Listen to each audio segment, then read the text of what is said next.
வாழ்வோம் வாழ்விப்போம்.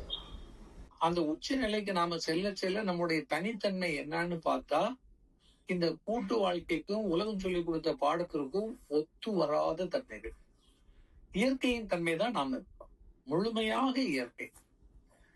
இயற்கை என்ன பண்ணும்? மழை பெய்யும்போது பாத்தீங்கன்னா ஒவ்வொரு டிராப்பா பாக்குறதுக்கு நிறைய சேர்ந்த மாதிரி இருக்கும். ஒவ்வொரு டிராப்பா தான் வரும். ஒவ்வொரு டிராப்லயும் உயிர் இருக்கிறது. மொத்தமாக வருகிறது. ஆனால் ஒவ்வொரு உயிரும் தனித்தனி. இப்ப நம்ம பார்த்தாலும் அதான் தோட்டங்கள்ல நிறைய மரம் நிற்கும். ஆனா ஒவ்வொரு மரமும் தனித்தனி தானே.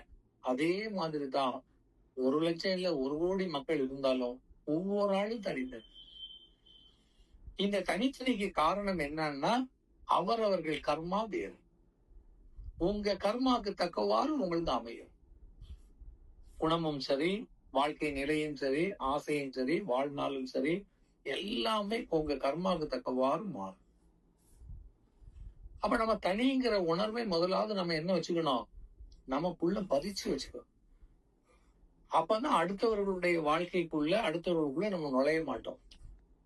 நாம ஸ்பெஷல், நாம தனி, அவங்கள மாதிரிலாம் இல்ல, அவங்களுடைய கர்மம் நம்மகிட்ட ஒட்டக்கூடாது சொல்லி நீங்க பயிற்சி எடுக்க ஆரம்பிச்சீங்கன்னா வளர்வதற்கு வாய்ப்பு உண்டு.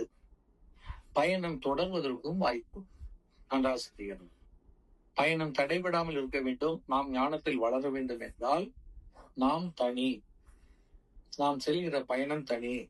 அற்புதமான பயணம். இதுதான் வாழ்க்கையின் உண்மையான பயணம். மற்றவர்கள்லாம் இதை போல இருக்க முடியாது. இந்த பயிற்சியில் வந்தவர்களுக்கு மட்டும்தான் முடியும்.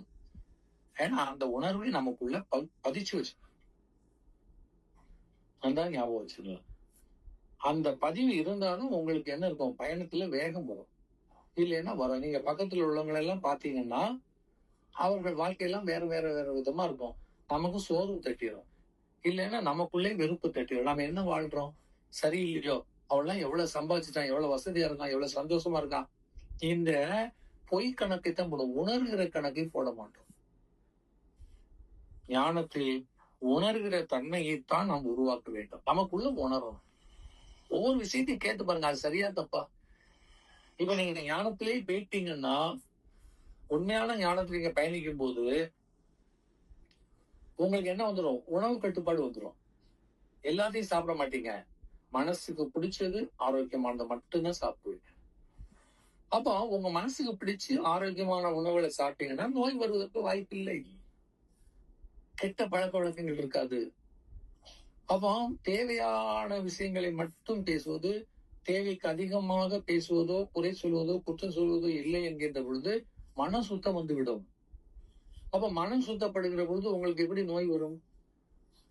பழைய கர்மாவா இருந்தால் அதுவும் கொஞ்சம் கொஞ்சம் கொஞ்சமா குறைஞ்சு போயிடும். ஏன்னா மனம் அதை சரி செய்யும். மனதுல தானே இருக்கு எல்லாம். நோய் உடம்புலயே இருக்குது. தெரியல. நோய் எங்க இல்ல? உடம்புல இல்ல, மனதில் இருக்கிறது. நினைவாலேயே மாற்றலாம்.